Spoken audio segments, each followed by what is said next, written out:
Hi everyone, just wanted to go ahead and make a quick review of the Discover Seoul Pass, which mine was 24 hours.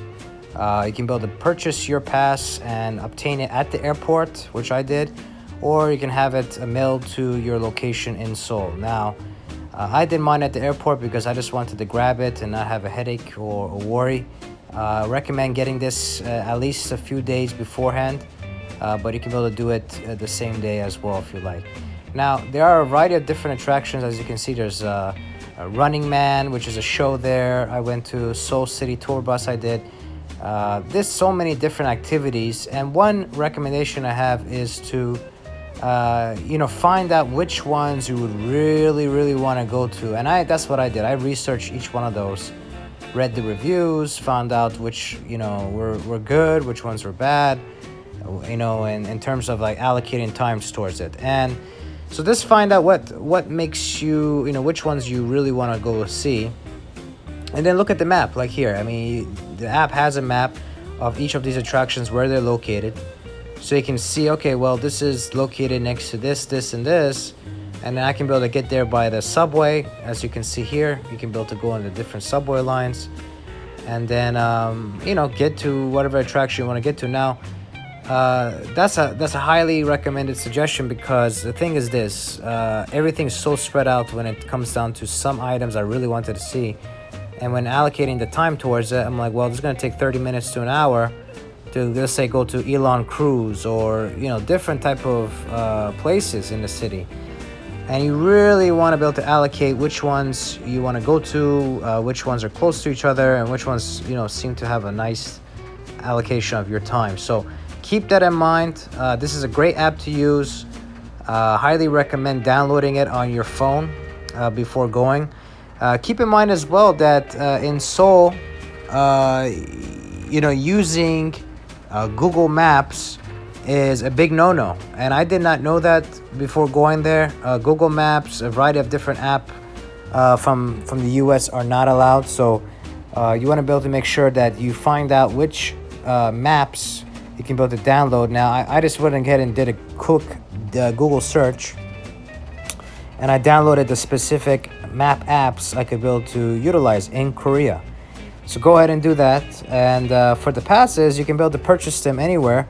And they're not only 24 hours. There's 24 hours, 48 hours, and 72 hours.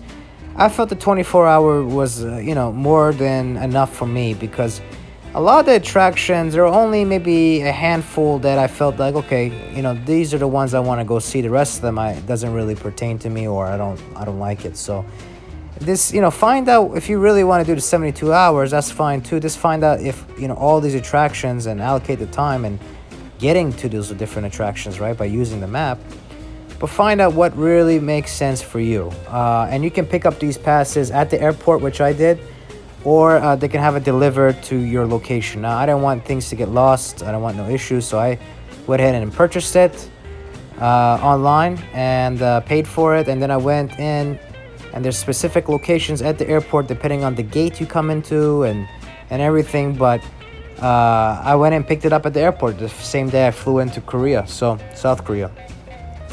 So keep that in mind. And by the way, once you activate the card, the pass, that is it. That time starts right then and there.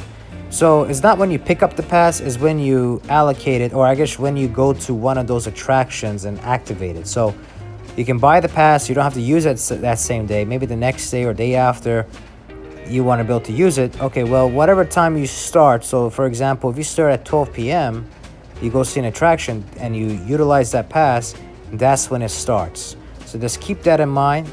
But overall, I thought the pass was not bad. I mean, you get your money's worth if you really, allocate and time it and make sure to get to whatever you want to get to during that day.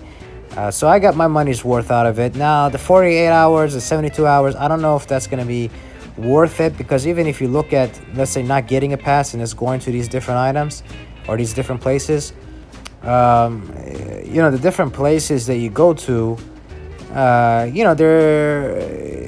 you're gonna be paying costs, but they're not even that expensive.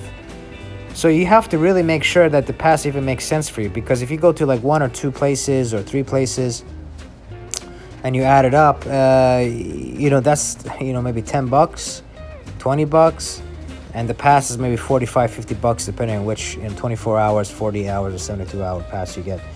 So just keep that in mind. See what, allocate the cost of it, and see if, maybe you don't want to have to get a pass. You don't want to see all these different things. Maybe you just want to see one or two places. So keep that in mind. And if you guys have any questions, please post it below.